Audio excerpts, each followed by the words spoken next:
Dinamika sosial, ekonomi, politik secara di Papua, Indonesia, tetapi secara global itu menentukan tentang orang punya pandang kepada perempuan, tindakan pada perempuan.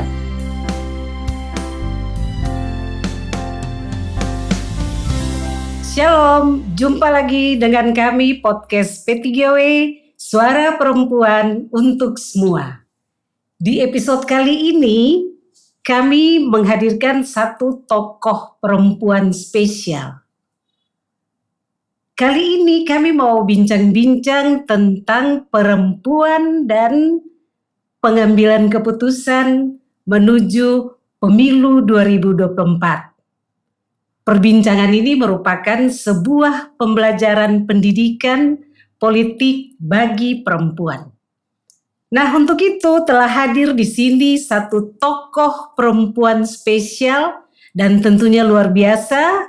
Beliau adalah satu tokoh aktivis perempuan yang juga adalah pendeta perempuan. Beliau juga pernah duduk dalam kepemimpinan Sinode GKI di Tanah Papua. Langsung saja kita sapa Ibu Pendeta Yemima Kreimirino. Apa kabar Ibu? Baik. Terima kasih banyak.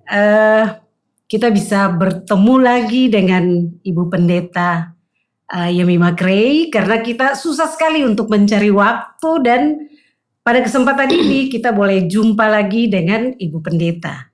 Terima kasih untuk kesediaannya dan selamat datang di podcast P3W Suara Perempuan untuk Semua. Ibu Pendeta Yemima Kreimirino sehari-harinya disapa dengan Ibu Pendeta Yemi. Jadi saya akan panggil saja Ibu Pendeta Yemi. Mungkin Ibu bisa sapa dulu para sobat kami di luar sana. Sekaligus Ibu. Ya, halo. Selamat jumpa. Senang bisa ada di hadapan saudara. Terima kasih. Nah, sobat podcast P3W Suara Perempuan untuk Semua, terutama sobat perempuan nih, karena topik kita nih kayaknya kita hanya bicara tentang perempuan. Siapa yang pernah alami situasi ini? Mace, sebentar itu kok pergi coblos toh, kan ada pemilu. Saya kasih ingat kok, nanti kita pilih partai ini. Ada di situ saya punya saudara, saya punya om, saya punya ipar. Jadi kok ingat nah siapa sobat perempuan yang pernah mengalami situasi ini? Semua ini ada kaitannya dengan bagaimana perempuan mengambil keputusan untuk dirinya sendiri dan untuk kelompok perempuan. Nah, kalau kita bicara tentang pengambilan keputusan, maka hal ini akan terjadi baik di ranah publik, tetapi juga di ranah domestik dalam keluarga. Lebih khusus kita akan menyoroti bagaimana perempuan mengambil keputusan terkait kepentingan untuk dirinya sendiri, tetapi juga kepentingan kelompok sesama perempuan dalam sebuah pemerintahan demokrasi. Nah, Ibu Pendeta Yemi sekarang ini adalah seorang aktivis perempuan. Ibu sendiri pasti ikut mengamati bagaimana perempuan itu terlibat di dalam sebuah proses mengambil keputusan, baik di tingkat keluarga, tetapi juga di tingkat publik. Nah, mungkin Ibu bisa kasih contoh-contoh kecil kah di mana proses ini ada? Ya, jadi pertama terima kasih ya sudah diberi kesempatan untuk ada dalam podcast ini. Tentang pengambilan keputusan, ini hal yang tidak gampang. Karena kalau itu dikaitkan dengan perempuan, saya pikir kita semua menghadapi situasi yang disebut dengan patriarkalisme. Dan oleh sebab itu banyak hal ditentukan dari sisi bapak atau sisi kaum laki-laki. Nah, di dalam proses untuk pengambilan keputusan di dalam rumah, Seringkali ini tergantung. Kalau sebilang rumah berarti ada suami dan istri. Kalau suami istri ini mereka punya pengetahuan yang bisa sama, kematangan rohani sama, itu penghargaan terhadap hak asasi setiap orang akan bisa ada. Jadi singkatnya, pendidikan itu menentukan untuk di dalam keluarga orang perempuan juga bisa mengambil keputusan sesuai dengan hati nuraninya sendiri. Itu bisa ada. Jadi jenjang-jenjang pendidikan menentukan. Nah, jadi kalau di masyarakat kita lihat berapa jauh pembentukan rumah tangga ini, spesial juga untuk kita orang Papua dengan adat, itu terjadi. Yang pergi sekolah jauh kembali ambil teman mahasiswanya, itu yang seperti apa. Juga mungkin ada tiap hari di rumah yang tukang ojek dapat siapa, itu menentukan juga. Jadi tidak gampang kita mengambil satu kesimpulan untuk kalau 9 dari domestik dalam rumah. Itu tergantung dari mereka punya seberapa jauh kematangan rohani mereka. Tapi pada umumnya kalau itu sudah dihubungkan dengan contoh kasus yang dibilang tadi, ini juga kan dikait-kait. Kalau ini keluarga sudah nanti duduk di partai ini dan mau pemilihan, semua timbang, kalau dia jadi kan bisa lihat kita keluarga besar. Nah, tapi kalau perempuan bilang, saya tahu tetapi ada yang saya dengar juga dari dia, tapi bagaimana ya? Nah, itu akan bisa membawa soal dalam rumah. Saat mau pergi pemilu, bisa dalam rumah tuh ada berapa orang jadi partai. Bukan saja perempuan, tapi juga anak-anak yang ambil keputusan. Bapak juga bisa bilang, yo kamu pilih dia sudah, nanti baru kamu lihat. Itu semua bisa bertabrakan, ada suasana itu terjadi. Pada situasi tertentu klimaksnya bisa tinggi. Tapi pada situasi tertentu perempuan-perempuan juga sering berstrategi. Ya udah kalau bilang pilih-pilih, tapi kan ruang rahasia toh. Tidak ada yang tahu kalau saya tusuk gitu. Nah, itu di situ. Sekarang untuk soal ambil keputusan untuk memilih yang kita tahu itu baik.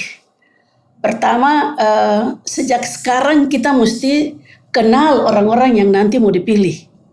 Yang dipilih itu kita sudah tahu dia punya pengetahuan dan lain-lain. Dia berpihak pada rakyat, dia kerja dengan ketulusan. Dia tidak ada kepentingan-kepentingan lain selain daripada menolong rakyatnya. Nah, oleh sebab itu ini saat yang harus ada pendidikan untuk pengetahuan ini harus jalan ya.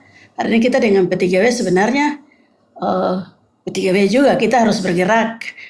Jadi di gereja tidak bisa, di jemaat-jemaat tidak bisa orang bilang, itu urusan lain ya, ada pertanyaan lain untuk hal itu. Tapi pemilu ini menentukan sekali.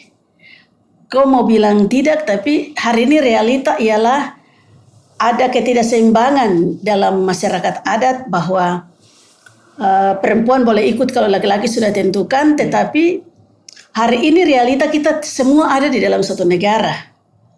Dan ada realita bahwa perempuan punya kepentingan. Kepentingan apa? Sebelum sampai dengan ada pemberdayaan perempuan, Komnas Perempuan semua sudah bicara bahwa ada begitu banyak kasus kekerasan, penyiksaan terhadap perempuan, perceraian, penelantaran, dan itu dampaknya pada anak-anak kita yang juga hidup terlantar, mereka bersekolah diabaikan. Tapi juga ini ada hal-hal masalah banyak terhadap perempuan sampai di kampung-kampung yang mereka punya hak 15% ya, anggaran untuk harus berpihak pada ibu-ibu misalnya untuk kesehatan perempuan. Itu seringkali perempuan tidak tahu.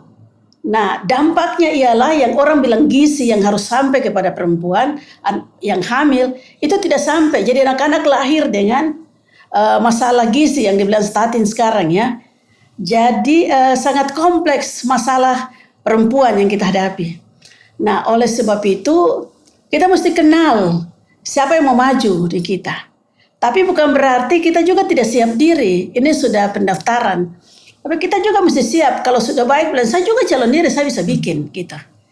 Nah, itu bisa kita maju. Ada kesadaran bahwa di ujung telunjuk kita, kalau ini kita perempuan, di ujung telunjuk kita kaum perempuan, menentukan perubahan untuk perempuan.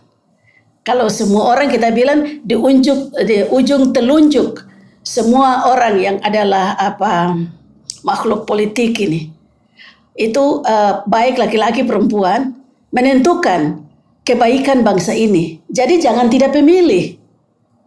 Nah, tapi untuk mau memilih kalau ada pengalaman yang lain, pengatasannya sekarang yang kita bilang ada pendidikan politik dan ada semacam upaya untuk mencari tahu setiap calon dan keberadaannya sehingga kita pilih dengan tepat. Itu hal itu. Tapi tidak cukup untuk kita tahu. Mesti perempuan bersinergi dan solid bersama-sama ya. Kerja bersama untuk pantau itu pemilu sampai di tempat pemilu TPS. Bisa pasang siapa yang untuk jaga supaya jangan ada serangan pada pagi misalnya, serangan fajar. Sebab ada perempuan-perempuan yang dia bisa bertahan dalam DPR tapi dia tidak punya basis. Itu kita udah tahu gitu. Dia tidak punya komunitas tapi dia bertahan. Nah, ini kita lihat. Dan dia bertahan ini seberapa jauh dia sudah perhatikan sampai di kampung-kampung begitu. Nah, kalau itu tidak, kita sedikit memberikan signal bahwa yang sekarang bisa perhatikan ini kita coba dia untuk maju. Nah, memang untuk mau maju tuh ada orang bilang kau mesti punya kapasitas. Kapasitas, terus apa lagi yang tas lagi. Tapi yang ketiga tuh dia bilang kau mesti punya isi tas. Iya. Jadi kapasitas dan yang ada dua lagi, tapi ada satu tuh dia bilang harus punya isi tas. Nah, isi tas itu artinya harus ada uang. Dan kalau ini dihadapi tidak ada uang, mungkin ada cara-cara lain yang harus dibuat sampai yang terbaik kita bisa majukan. Nah, ini pekerjaan yang besar yang lalu-lalu kita bilang harus ada pendidikan politik bagi perempuan, tapi juga bagi orang muda di dalam gereja. Di dalam gereja, kenapa kita bilang gereja? Ya, hampir di seluruh tanah Papua ini pemuda dengan perempuan dong selalu ada di gereja. Anak sekolah minggu ada di gereja. Senin sampai Sabtu itu kebaktian terus begitu. Ya, jadi kita kebaktian ini selesai, hitung derma, kita pulang. Dan kita tidak tahu tentang ini, kita ada hidup dalam satu dunia yang real. Dan dunia real ini menentukan, dia punya keputusan menentukan kita punya kehidupan. Ke depan kita hidup dalam suasana seperti apa dalam bangsa di daerah kita Papua. Nah, oleh sebab itu, apa yang disebut dengan politik tidak bisa dilihat dengan mata sebelah. Karena di politik ada dua hal. Harus ada penghumanian. Politik itu harus membuat untuk kemanusiaan itu terjadi. Tapi harus disadari bahwa politik itu ada di dalam penduniawian. Ada kejahatan yang bisa masuk dalam usaha-usaha untuk kita bilang kemanusiaan. Dan di situ urusan kita juga dengan yang tadi kalau perempuan mau memilih, kita maju tidak ada uang dan kita hadapi orang yang sudah siap, dia punya uang, dia buat dan kejahatan akan ada. Di situ kita akan berperang. Tapi itu dunia. Tidak bisa kita bilang saya tidak mau dan dunia itu. Nah, ini perlu keberanian yang cukup hebat dan saya punya pengalaman banyak ada perempuan hebat di situ. Ya. Saya kembali lagi ke lingkup keluarga yang paling kecil nih. Adakah etika-etika tertentu yang mengharuskan perempuan itu dia mengikuti keputusan suami ataupun laki-laki di dalam keluarga besarnya? Itu bisa ada pada tempat-tempat yang jauh, tapi tempat yang masyarakat berpendidikan tidak terlalu bunyi. Untuk sekarang, saya lihat ada perubahan. Mama mantu tidak bicara besar lagi. Apalagi kalau ada mantu perempuan sukerja, menghidupi dalam rumah, dia bisa timbang-timbang. Tapi saya pikir masih mayoritas itu ada. Ya mau pergi tapi ini hobi ipar yang maju nih. Saya yang bicara, ulang kok dengar, kok perempuannya, kok dengar kok laki. Itu ada. Etika-etika itu masih ada. Oke, ini sedikit flashback karena kita bicara tentang proses pengambilan keputusan. Flashback artinya saya mau lihat dari bagaimana ibu dulunya. Ketika ibu berada di dalam posisi pengambilan keputusan, apakah etika-etika yang tadi kita sebut itu, apakah etika-etika itu juga ikut mempengaruhi sebuah proses pengambilan keputusan? Di Sinode GKI punya aturan yang sangat demokratis. Jadi tiap hari Rabu ada rapat. 5 orang mesti rapat. 5 orang membawahi, masing-masing punya tanggung jawab seperti wakil ketua dengan bidang pendidikan, ketua dan keuangan dan lain-lain. Jadi begitu kita rapat, semua surat yang masuk untuk bidang itu kita ada pegang. Dan kita membahas satu persatu, lalu kita ambil keputusan bersama. Kalau saya lihat mereka menyadari ya memang ada risih juga. Seorang perempuan dengan ambil keputusan harus ini yang ambil. Kadang-kadang ada yang mesti proses panjang, tapi itu lihat sudah bahaya. Sebagai perempuan saya harus ambil keputusan, bukan sebagai perempuan, sebagai pemimpin harus ambil keputusan. Walaupun nanti kita mengurusnya itu sampai di lapangan, ada banyak hal tentang pencitraan terhadap perempuan itu terjadi. Dan itu juga membawa dampak ketika seorang perempuan turun berbicara, cara tanggap orang karena bisa dibuat dengan cara lain untuk kita. Nah jadi ada tantangan-tantangan, tapi dalam mengambil keputusan dan kokoh untuk sebagai pemimpin, perempuan juga tidak terlepas dari dunia yang seperti itu. Yang kalau dirancang oleh laki-laki kita bisa alami apa-apa begitu. Dan saya rasa saya mengalami itu sampai dalam hal-hal untuk harus ketat terhadap aturan. Itu bisa jadi ada bias itu. Nah tapi orang tidak mau melihat perempuan juga pada posisi. Ada situasi-situasi kita yang sudah diketahui. Di luar mereka menghargai bahwa GKI bisa ada pemimpin perempuan dan dihargai, diberi kesempatan, memberi contoh untuk kerja-kerja lain. Tapi kita hadapi tidak gampang, tahan banting. Saya ingat di sini ada beberapa hal di Sentani, perempuan pun masuk ke Sinai di gedung, tiba-tiba diturunkan. Di sini ada tanda tangan pembangunan gedung ini. Mulai taruh batu, tanda tangan dihapus. Itu saya paham, ada perasaan-perasaan itu terhadap perempuan. Ketika perempuan mungkin sudah tidak hitung-hitung bijak, ketika perempuan sudah orang rasa lewat adat dan walaupun pendeta, mereka juga keluar dari rumah yang patriarkal dan adati. Di rumah adat tidak bisa perempuan bicara sembarang gitu. Tapi sesampai di gereja mereka harus hadapi bahwa perempuan mengatur dan harus ambil keputusan. Itu risih memang. Dan saya tahu itu dan mereka bisa orang dari Ondoafi dan lain ada di kantor. Tapi nanti mereka juga bisa bicara perlahan. Nah, perlu kita cerdas, cerdik untuk menghadapi hal itu supaya pengambilan keputusan kita dia bisa terlaksana. Karena kita kerja tim. Gitu. Betul. Iya, ini kita kembali lagi melihat ke pemilu 2024 yang tinggal beberapa bulan ya. Ada banyak perempuan yang pastinya sudah terekrut di dalam partai-partai untuk mengikuti pemilu. Kemudian hal yang perlu diketahui adalah bagaimana perempuan itu berjuang untuk mengisi kuota 30% dalam kursi parlemen. Mungkin ini yang banyak dibicarakan dan didiskusikan. Kadang-kadang kita berpikir begini, mungkin tadi Ibu sudah sebut juga, ini bukan saya punya urusan. Itu urusan mereka yang sudah ikut sebagai peserta pemilu nanti lewat partai-partai. Kemudian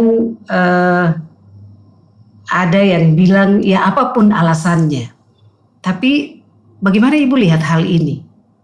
Untuk dapat 30% Iya. ya.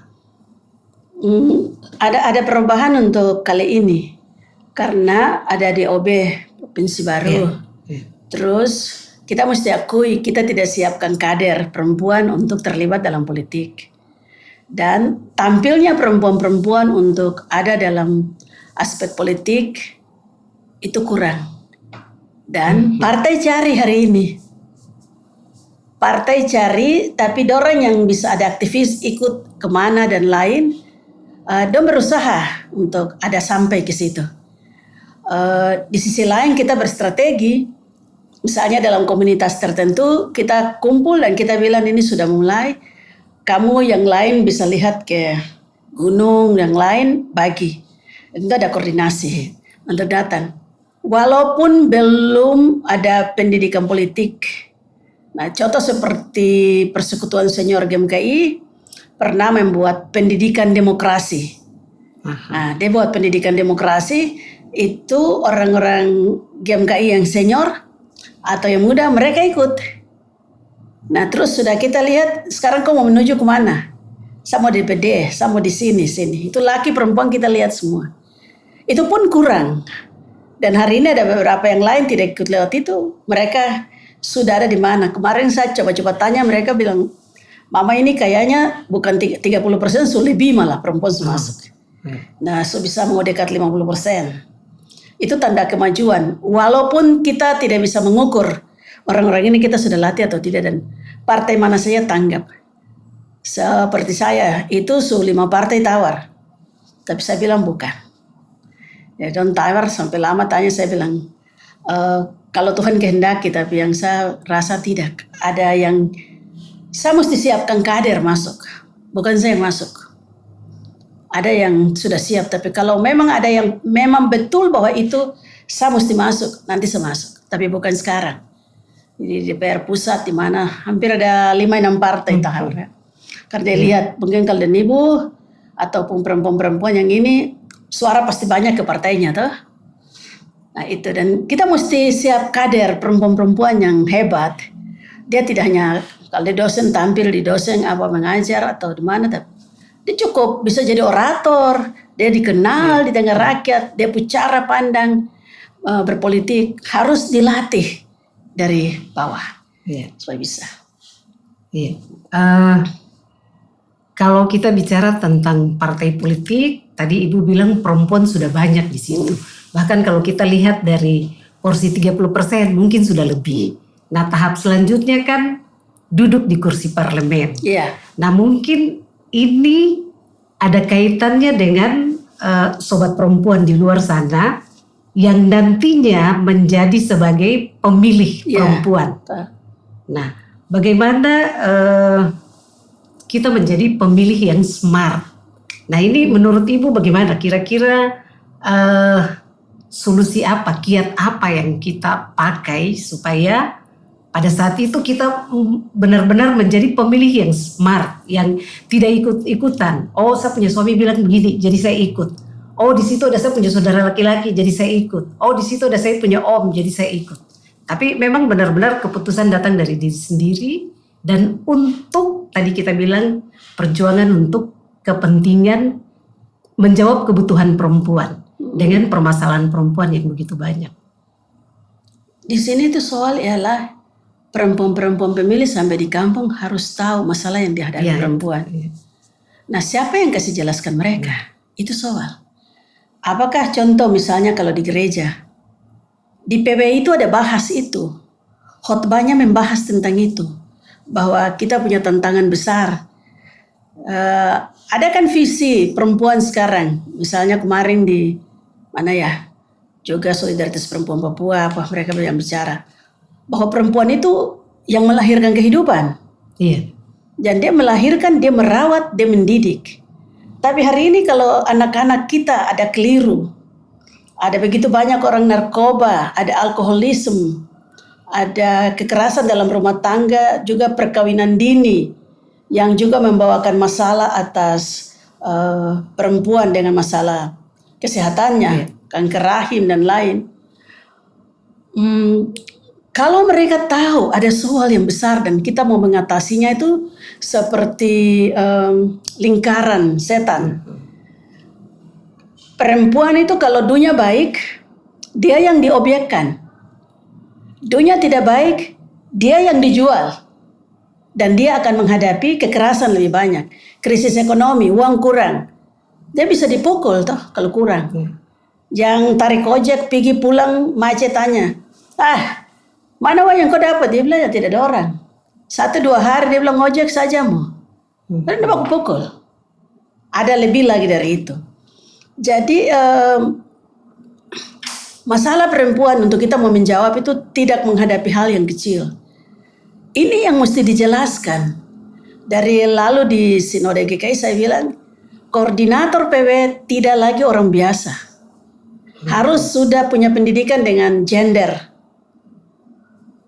Pimpinan ada yang di PTGW punya pemikiran harus diperluas dengan analisa terhadap ketimpangan-ketimpangan yang dialami oleh perempuan dalam perubahan sosial dan politik. Kalau perempuan itu dari mulai hal dasar dia tahu dia berdiri, dia sadar dalam masalah tidak bisa keluar. Dia tahu lingkaran setan itu, dia bilang, oh kita harus sepakat kita begini supaya kita berubah. Hari ini kita yang melahirkan anak, kita melindungi dan lain. Kepemimpinan kita lebih banyak laki-laki yang memimpin. Saat demo dan minta untuk maju, laki-laki kita tolong dia sampai jadi bupati. Gubernur laki-laki. Semua kita tolong. Tapi hari ini anak-anak yang kita lahirkan dalam sengsara. Pendidikan uangnya kurang, mereka mabuk, mereka mati, mereka kena HIV. What happened? Apa yang terjadi dengan anak kita yang kita lahirkan? Maka hari ini kita punya tanggung jawab. Kita yang melahirkan dan kita punya tanggung jawab untuk melindungi mereka. Maka kita harus terlibat memilih orang-orang yang dipercayai. Orang-orang kepercayaan untuk ada. Sebab begini, apa yang disebut dengan politik, kan politik berasal dari kata polis, ya, kota. Gabung dari kota-kota jadi satu bangsa. Kalau sudah tergabung jadi bangsa, maka ada lembaga-lembaga yang harus ada di situ mewakili rakyat, suaranya didengar. Nah ini termasuk tadi juga di partai-partai. Mereka inilah yang mengontrol. Jadi kita angkat mereka ini duduk di pemerintah untuk mengawasi penguasa yang ditunjuk, yang bapak-bapak pemerintah, bupati, kepala daerah, dan lain-lain. Mereka yang kita tunjuk ini, mereka yang akan mengontrol. Tetapi itu pengontrolan itu juga bisa lahir akan kebijakan-kebijakan berupa aturan, undang-undang yang diputuskan dan harus diikuti. Makin baik pelaksanaan sebuah pemilihan umum, dan rakyat punya hak bisa diperhatikan dan penguasa dapat melakukan perubahan, maka akan ada karakter kehidupan bangsa yang baik. Nah kalau hari ini karakter kehidupan bangsa kita di Indonesia seperti apa? Semua sudah bisa paham, kita ingin itu tapi tidak terjadi. Itu ditentukan oleh proses pemilihan ini. Bukan ditentukan apa, karena mereka akan hadir untuk baca ini dong aturan undang-undang, yang kadang-kadang juga hukum membela orang yang salah. Nah, ini kita mesti lihat di situ, dan itu perempuan yang mesti hebat, kerjanya besar. Dia mesti kawal itu. Ya, setidaknya dia punya pengalaman, pengetahuan dengan lembaga-lembaga perempuan di Indonesia, Komnas Perempuan dan lain-lain. Dia harus punya kapasitas yang cukup luas. Tidak duduk di situ saja karena dipilih, dia bingung lagi, dia tidak punya komunitas relasi dengan lembaga-lembaga perempuan yang kerja. Dia tidak akan tahu menyelesaikan masalah. Dia tidak akan tahu untuk bagaimana dengan itu. Ini bukan hanya soal pemilu, sampai di MRP pun juga. MRP juga harus memilih orang perwakilan perempuan yang benar-benar tepat, tidak keliru. Karena itu kalau sudah dibilang politik, dia pun dampak di situ. Tadi saya bilang harus ada suasana yang human. Begitu kita pilih orang-orang ini, dia bikin keputusan-keputusan, kebijakan, maka hasilnya membuat manusia hidup seperti manusia. tidak seperti makhluk yang lain gitu. Tapi kalau sudah lain susah. Nah, mesti disadari bahwa politik berada di dunia dan itu berarti berhadapan dengan kejahatan. Nah, di situ. Nah, apakah orang Kristen harus ikut politik bicara? Ya harus, karena dunia ini Tuhan mengasihinya. Tuhan mengasihi dan Tuhan menebus akan dunia ini. Jadi tidak bisa bilang gereja kita tidak boleh ada tempat untuk orang diskusi tentang politik, pengajaran dan lain. Itu mungkin tidak terlalu tepat, bahkan sangat tidak, ya. Jadi secara Kristiani kita mesti ada dalam keterlibatan kita di dalam hal politik itu. Sebab konsep Alkitab itu tadi saya katakan dia punya doktrin itu toh harus mengalami pemanusiaan dan penduniaan. Realistis di dunia ini seperti ini. Dalam tantangan semua yang kita hadapi dengan dunia, kita harus membuat sampai aturan yang kita ciptakan itu menghasilkan kehidupan yang manusiawi. Itu tidak gampang saya tahu. Karena iblis begitu kuat ya, untuk setan bisa kuat untuk hal itu. Nah, jadi Alkitab memang menyatakan dua kebenaran mengenai sikap kita terhadap politik dan pemerintah ya. Kebenaran pertama itu adalah kehendak Allah. Allah yang sendiri punya kehendak untuk mengambil alih setiap aspek dalam kehidupan kita. Semua orang tidak bisa bilang, Tuhan tidak boleh ganggu saya. Setelah Tuhan datang dekat, begitu tidak. Seluruh aspek kehidupan kita, sosial, ekonomi, budaya, politik, adat, Tuhan memasukinya. Itu dibuktikan dengan Kristus yang mati bagi kita. Nah, jadi hanya kehendak Dialah yang harus kita utamakan dalam segala sesuatu dan juga semua orang toh. Carilah dahulu kerajaan Allah dan kebenarannya, maka sekaliannya akan ditambahkan padamu. Kerajaan Allah ya Yesus sendiri. Apa tanda-tanda kerajaan Allah? Keadilan, kebenaran, perdamaian, dan lain-lain. Kejujuran, ketulusan. Itu. Ini hal yang menarik. Tadi Ibu Pendeta ada katakan bahwa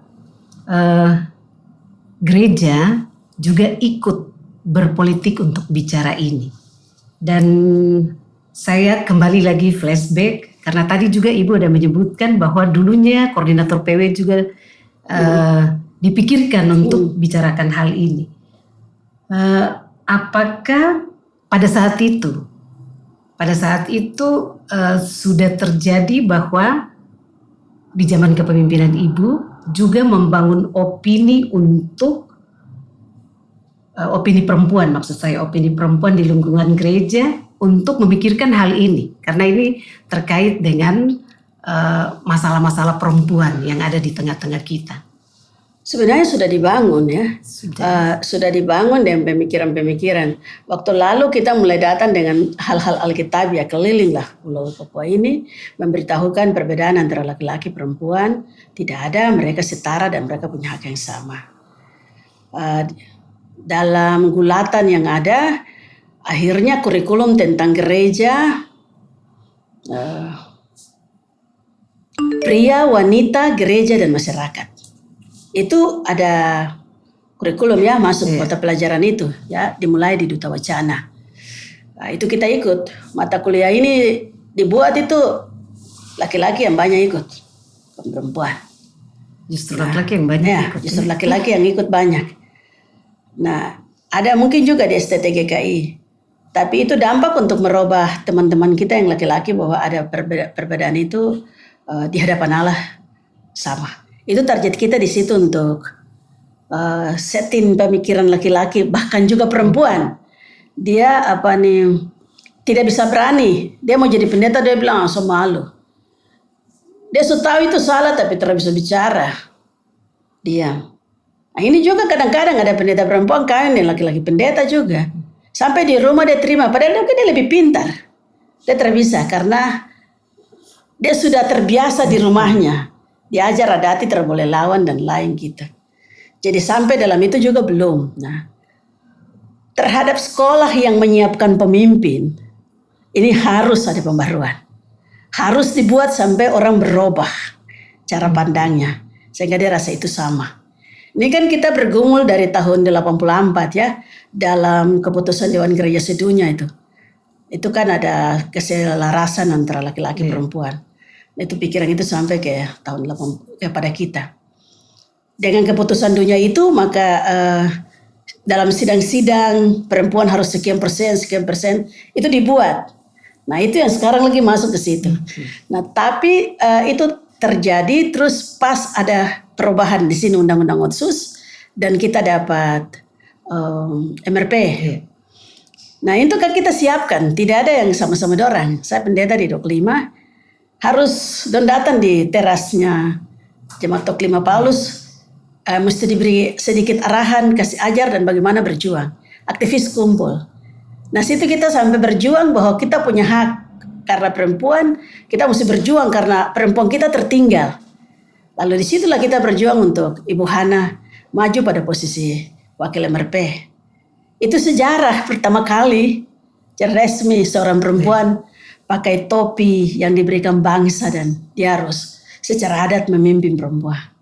Nah ini dia biasnya lari sampai ke sidang sinode di Wamena. Mereka tanya apakah siap? Saya tidak tahu menau tapi don't telepon dari atas. Mama-mama, ibu-ibu yang baru-baru meninggal. Dia sudah naik duluan bahwa perempuan berkepentingan harus ada. Orang di P3W juga sudah naik. Dan mereka bikin kampanye kecil untuk kaum laki-laki. Kalau you pilih perempuan, di sini Wamena tidak ada pinang banyak orang jual. Kami yang jual, kami kasih kamu makan pinang tapi kami pilih perempuan. Dan mana? Kamu perempuan, ini perempuan ini suada, numpuk konsep. Dia bikin kampanye di situ dan perempuan itu datang dan biaya sendiri, ada yang ambil pesawat sendiri naik. Dan waktu pemilihan itu dia bilang, perempuan tidak bisa untuk wakil, kamu turun jadi wakil sekretaris. Nah perempuan langsung karena tahu kepentingan perempuan juga di dalam gereja, maka mereka bilang tawar tambah. Dia pakai cara orang Ayamaru, tawar tambah. Langsung bingung bagaimana. Kalau kau tawar di wakil ketua, kita mau dia ada perempuan jadi ketua. Dan mereka bikin semacam pressure kepada panitia pemilihan bahwa sudah cukup lama kita kasih kamu dan kami perempuan ada begini. Ini perempuan yang ada di pokja perempuan turun lagi situ. Dan itu mendorong untuk perempuan bisa duduk pada posisi wakil ketua. Jadi itu sudah ada gerakan. Jadi kalau hari ini di dalam hal ini mesti sebuah gerakan yang terjadi. Perempuan Papua tidak perlu duduk belajar di kelas lagi. Don su tahu. Jadi kita bikin gerakan nanti don terlibat ikut. Contoh kita memberi kampanye di Biak Timur. Tentang kekerasan terhadap perempuan jangan terjadi ya. Keluar itu perempuan gendong anaknya masih muda. Kekerasan tidak boleh lakukan dan lain-lain. Apa itu perempuan berdiri dan bilang, yo kau bilang sudah kita ini setengah mati. Masih muda gendong anak. Itu artinya ada kerja besar untuk tolong perempuan. Kalau dia punya gizi tidak bagus, tubuh tidak sehat.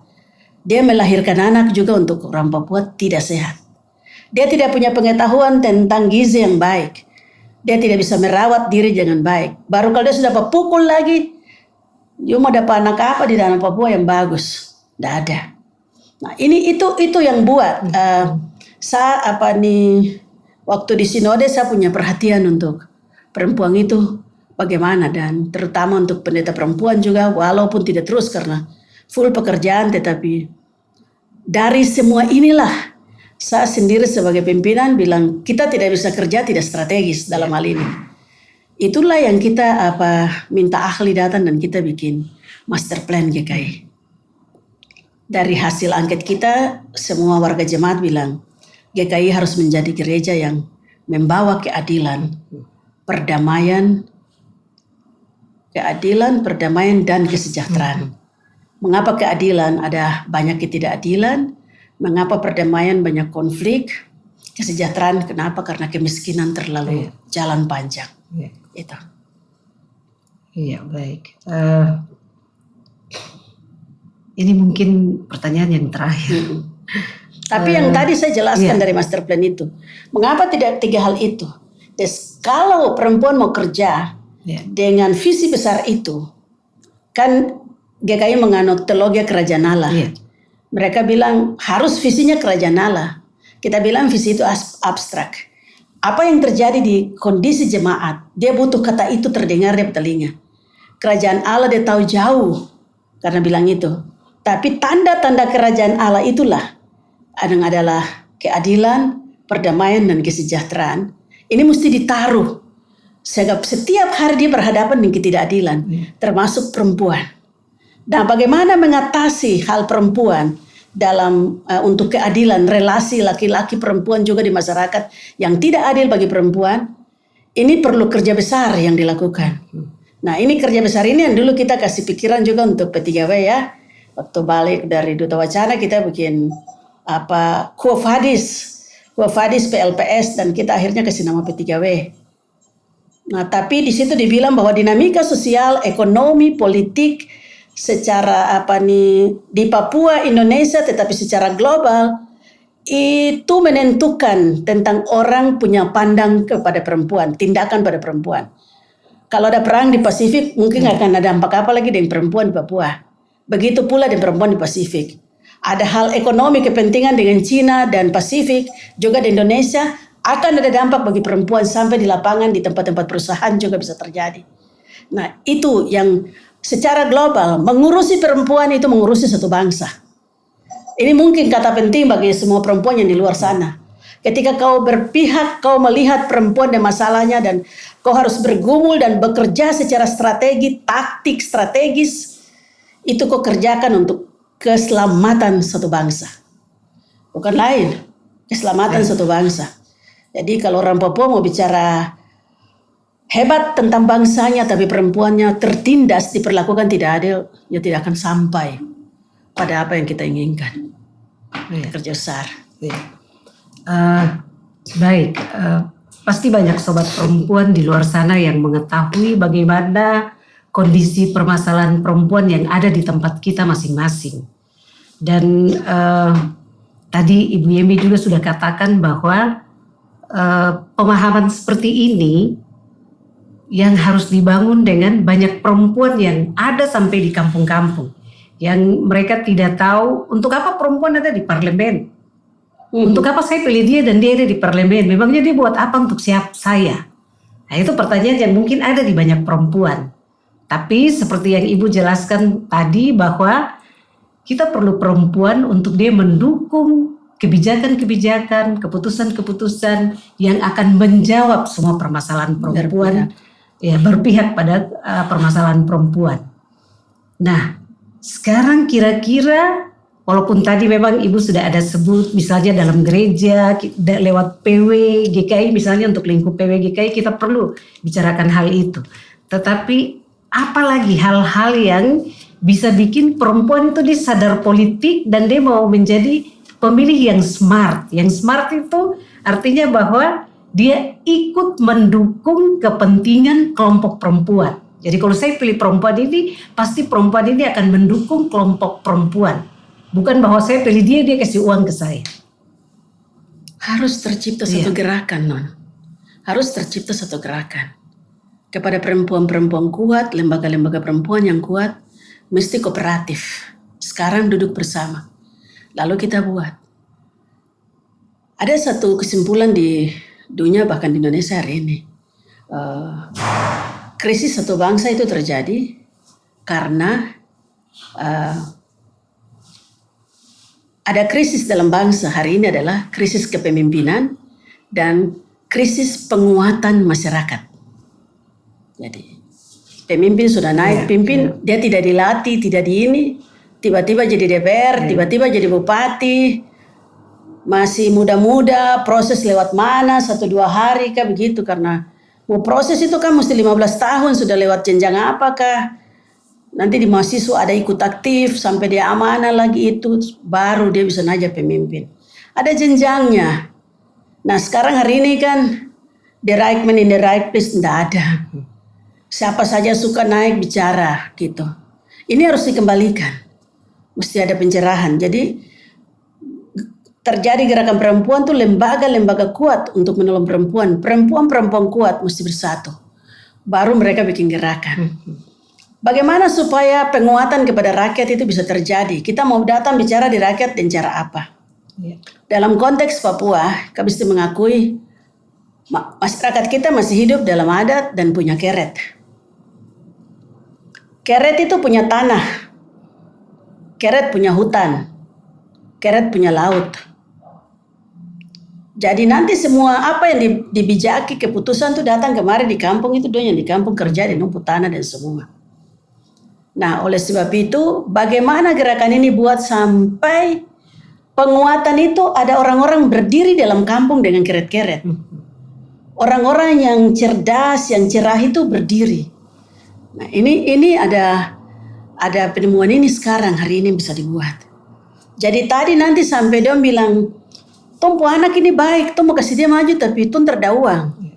So dia bilang, "Bapak hutan berapa? Kelapa berapa banyak? Kamu kasih jual kelapa, kami bikin minyak." Dia mau maju, kita lihat dia. Dia kumpul, maju. Karena tadi kesadaran kita sudah beri, mereka terlibat. Tidak pernah kita mencerdaskan mereka, memberikan pencerahan, mencerdaskan. Tapi kita harap mereka menjadi pemilih yang smart. Saiki angel tuh bahasa Jawanya. Gak bisa. Jadi itu kerja keras, bukan barang yang dibicarakan. Mesti turun sampai di rakyat. Nah, cara ini sudah ada 7 wilayah adat. Sudah ada 7 wilayah adat.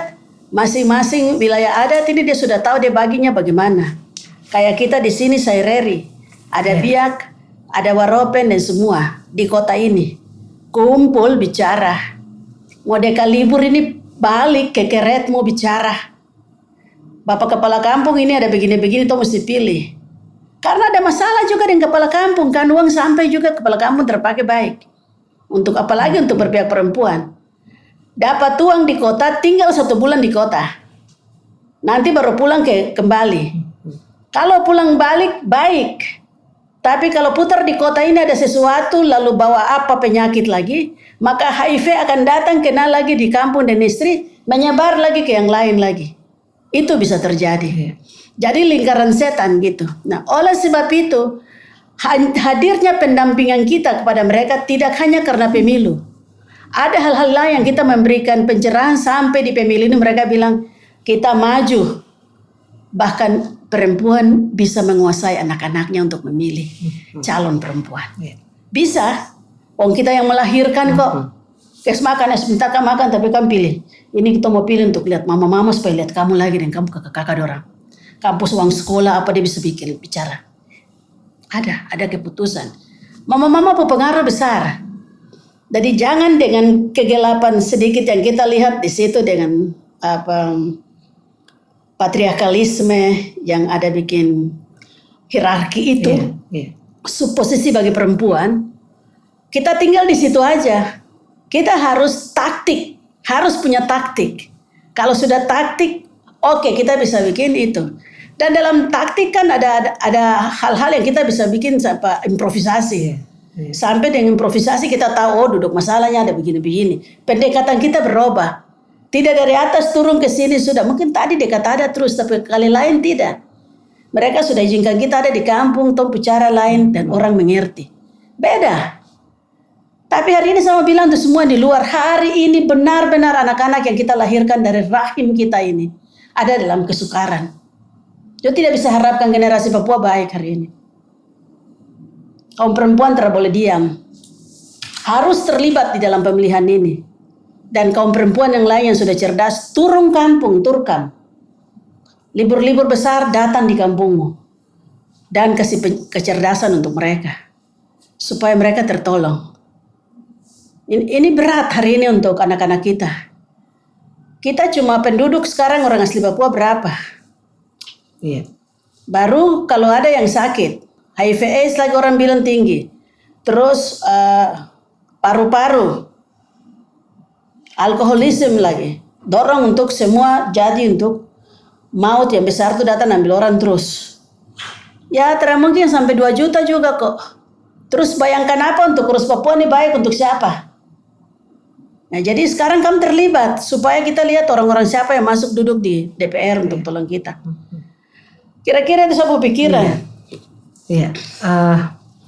Baik, sobat perempuan semuanya. Jadi kalau dari perbincangan tadi kita ketahui bahwa sebenarnya mama-mama itu punya pengaruh yang luar biasa. Tadi Ibu Yemi katakan bahwa mama-mama juga punya pengaruh untuk anak-anak. Dan inilah kekuatan kita sebagai perempuan. Jadi kalau kita mau menjadi pemilih yang smart, kita pakai kita punya kekuatan ini. Kekuatan sebagai perempuan. Mama-mama yang adalah perempuan. Sebelum kita menutup perbincangan ini, satu statement penutup dari Ibu untuk semua perempuan-perempuan di luar sana.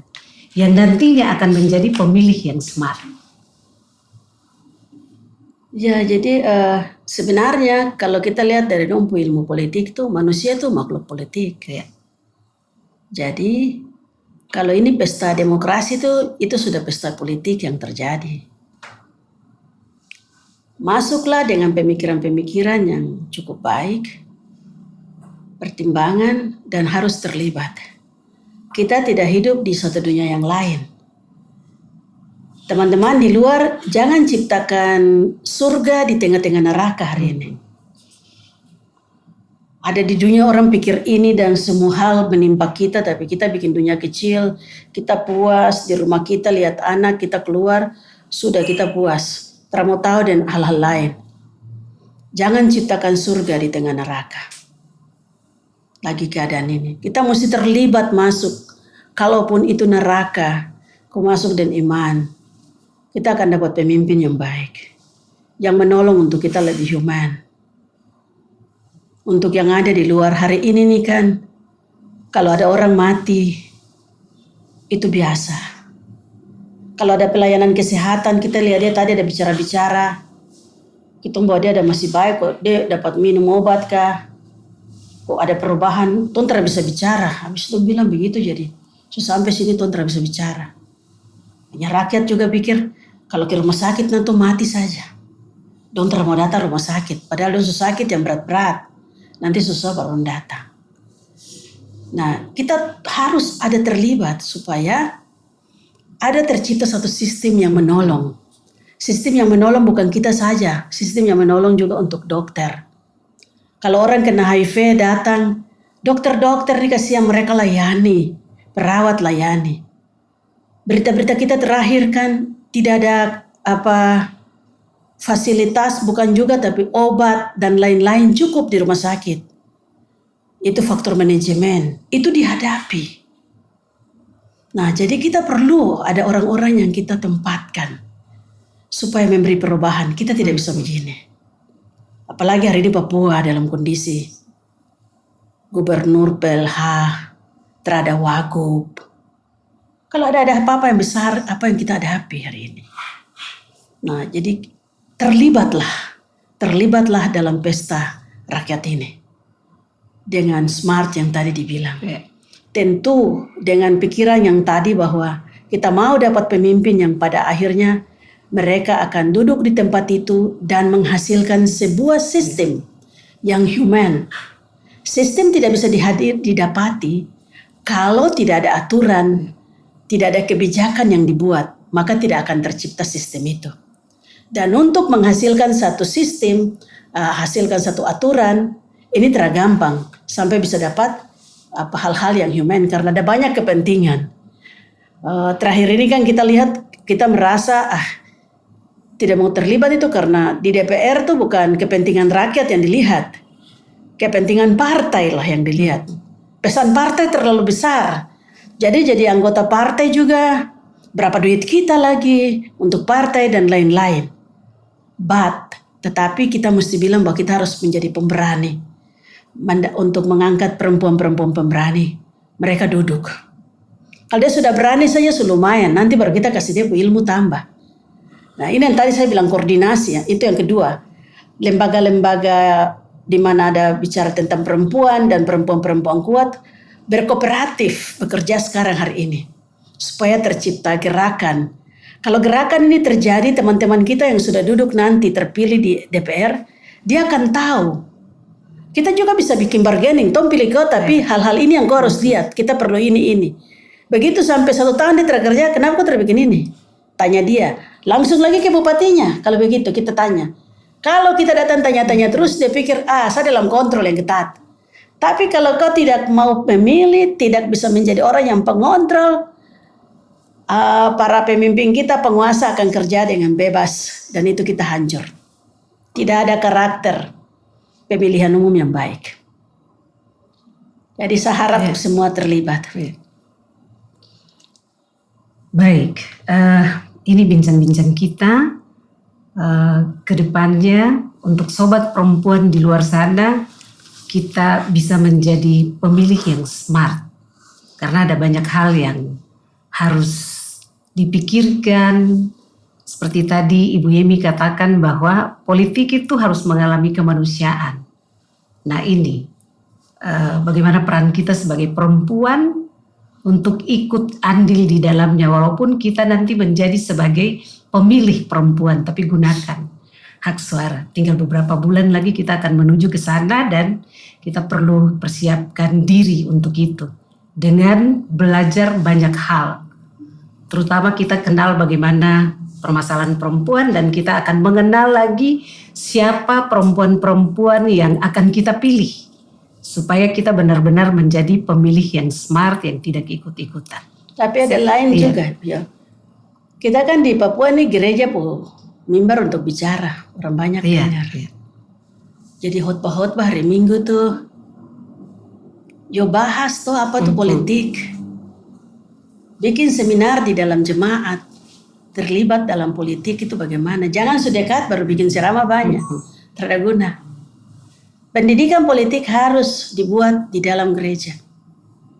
Jadi jangan ada orang Papua ada masalah dengan konflik mati baru kita tuh kerja di data saja untuk kirim data. Kerja, apa itu politik? Apa itu keadilan? Jemaat harus tahu itu dalam Alkitab. Alkitab ini penuh dengan perang-perang. Perang dan kebijakan. Raja-raja harus ambil kebijakan. Politik. Bahaslah. Banyak orang-orang pintar kita dari teologi ini sudah ada pendeta. Dikasih ruang mereka bicara. Dan khotbah-khotbah di mimbar harus sadar tentang hal yang realistis hari ini.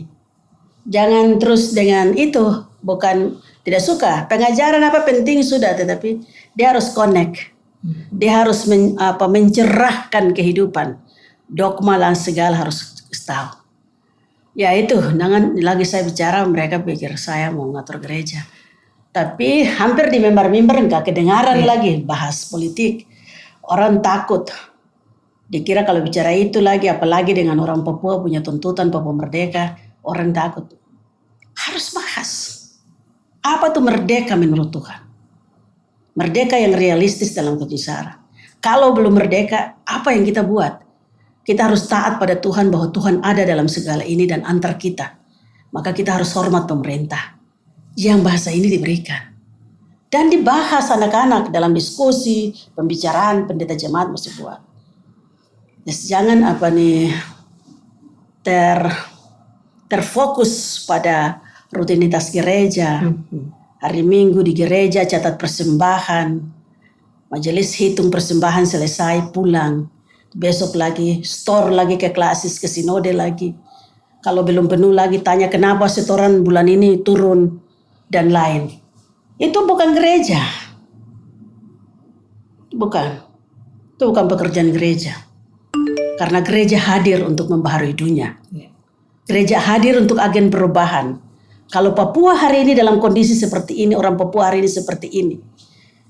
Kita mungkin sudah dengan sadar harus mengevaluasi bahwa langkah-langkah kerja yang serius untuk memberikan perubahan bagi orang Papua mungkin belum kita sampai.